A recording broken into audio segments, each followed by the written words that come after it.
श्री कृष्ण जन्माष्टमी व्रत कथा। भाद्रपद कृष्णाष्टमी को श्री कृष्ण जन्माष्टमी कहते हैं, क्योंकि यह दिन भगवान श्री कृष्ण का जन्म दिवस माना जाता है।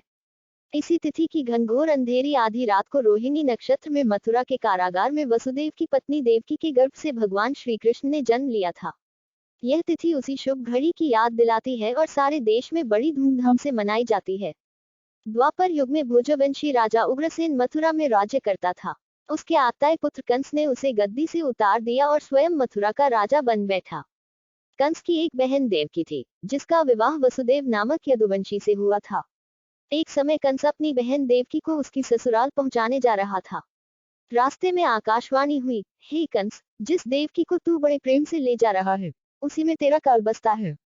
इसी के गर्भ से उत्पन्न 8वां बालक तेरा वध करेगा। यह सुनकर कंस वसुदेव को मारने के लिए उद्यत हुआ। तब देवकी ने उससे विनयपूर्वक कहा, मेरे गर्भ से जो संतान होगी, उसे मैं तुम्हारे सामने ला दूंगी। बहनोई को मारने से क्या लाभ है। कंस ने देवकी की बात मान ली और मथुरा वापस चला आया। उसने वसुदेव और देवकी को कारागृह में डाल दिया। वसुदेव देवकी के एक एक करके 7 बच्चे हुए और सातों को जन्म लेते ही कंस ने मार डाला। अब 8वां बच्चा होने वाला था। कारागार में उन पर कड़े पहरे बैठा दिए गए। उसी समय नंद की पत्नी यशोदा को भी बच्चा होने वाला था। उन्होंने वसुदेव देवकी के दुखी जीवन को देख 8वें बच्चे की रक्षा का उपाय रचा। जिस समय वसुदेव देवकी को पुत्र पैदा हुआ, उसी समय संयोग से यशोदा के गर्भ से एक कन्या का जन्म हुआ, जो और कुछ नहीं सिर्फ माया थी। जिस कोठरी में देवकी वसुदेव कैद थे, उसमें अचानक प्रकाश हुआ और उनके सामने शंख, चक्र, गदा, पद्म धारण किए चतुर्भुज भगवान प्रकट हुए। दोनों भगवान के चरणों में गिर पड़े। तब भगवान ने उनसे कहा, अब मैं पुनः नवजात शिशु का रूप धारण कर लेता हूँ।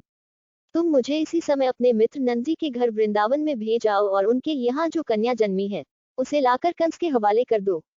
इस समय वातावरण अनुकूल नहीं है, फिर भी तुम चिंता न करो। जागते हुए पहरेदार सो जाएंगे, कारागृह के फाटक अपने आप खुल जाएंगे और उफनती अथाह यमुना तुमको पार जाने का मार्ग दे देगी। उसी समय वसुदेव नवजात शिशु रूप श्री कृष्ण को सूप में रखकर कारागृह से निकल पड़े और अथाह यमुना को पार कर नंदी के घर पहुंचे। वहां उन्होंने नवजात शिशु को यशोदा के साथ सुला दिया और कन्या को लेकर मथुरा आ गए। कारागृह के फाटक पूर्ववत बंद हो गए। अब कंस को सूचना मिली कि वसुदेव देवकी को बच्चा पैदा हुआ है। उसने बंदीगृह में जाकर देवकी के हाथ से नवजात कन्या को छीनकर पृथ्वी पर पटक देना चाहा, परंतु वह कन्या आकाश में उड़ गई और वहां से कहा, अरे मूर्ख, मुझे मारने से क्या होगा? तुझे मारने वाला तो वृंदावन में जा पहुंचा है। वह जल्द ही तुझे तेरे पापों का दंड देगा। यह है कृष्ण जन्म की कथा।